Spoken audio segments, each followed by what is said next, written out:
1815, Napoleon, with 100,000 troops, was marching towards Waterloo, where he was going to meet Wellington head on. Now, everybody at the London Stock Exchange was extremely nervous that Wellington was going to lose the war. And the reason why is because he was outmanned and outnumbered. See, Napoleon had 100,000 troops, and Wellington only had 75,000 troops. And the way you had a war 190 years ago is you had two massive frontal assaults. And usually the team with the most people would win. Well, everybody at the London Stock Exchange was extremely nervous that Wellington was going to lose the war, so they were prepared to sell their stocks in a moment's notice. As a matter of fact, they were watching one key individual. They were watching a man who is soon to become the wealthiest man in the world because of this one event. They were watching a man named Baron Rothschild. Whatever he did was what they were going to do as well. The herd mentality was already fully in place. Well, through carrier pigeons, homing pigeons, and runners, Baron Rothschild was able to ascertain some startling news before anybody else had it. He learned that Wellington, outmanned and outnumbered, had actually defeated Napoleon at Waterloo. And with this information, he ran to the London Stock Exchange and he said, "Sell everything." And everybody panicked and sold their stocks along with him. And the market got hammered.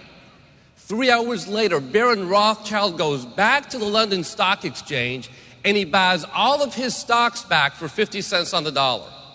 That night, the news comes out that Wellington has defeated Napoleon at Waterloo, and the next morning, everybody runs back and buys their stocks back, and the market goes straight up.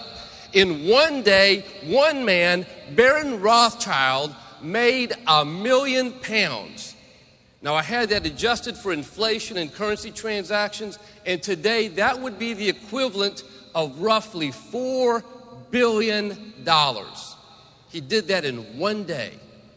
And when it was all over is when he uttered those infamous words, "You buy when there's blood in the streets."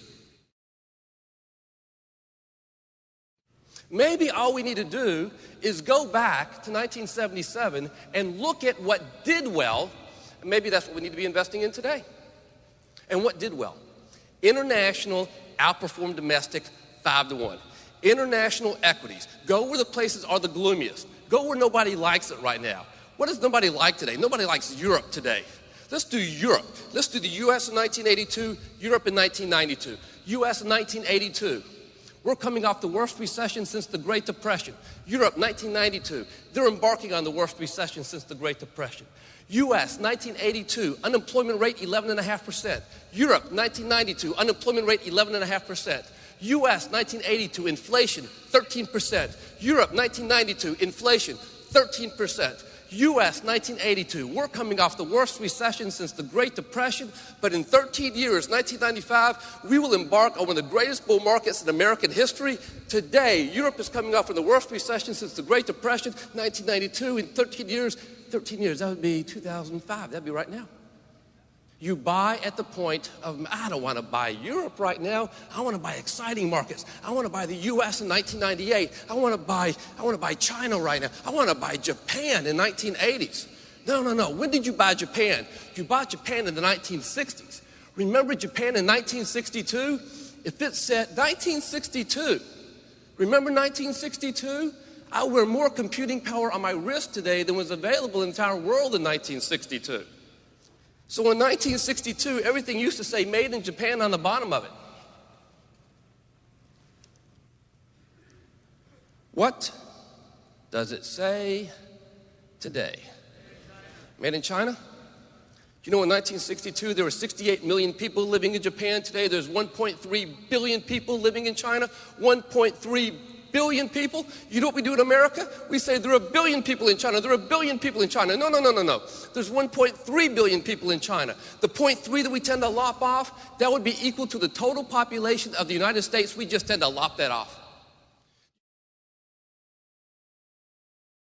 as countries emerge, as all countries emerge, and keep in mind the U.S. was an emerging market 100 years ago. 100 years ago, 1899, Dr. Charles Duell heads up the U.S. Patent Office. He says that everything that can be invented has been invented. 1899. Toilet paper was invented in 1910. Just wanted to put that in perspective for you.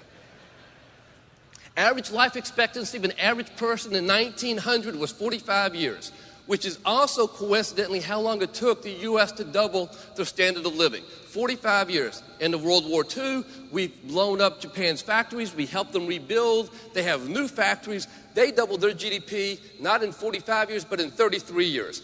Today, the emerging markets of China, Malaysia, Singapore, Taiwan, Korea, the Philippines are doubling their GDP every 8, 9, 10, 11, and 12 years. They are doing in a decade what took us a half century to do. And you're seeing that compression in their stock exchange, and you're seeing wide levels of volatility. Here is my analogy. Imagine you see a child playing with a yo-yo going up an escalator. Focus on the escalator, not the yo-yo. But am I suggesting that you invest in China? No.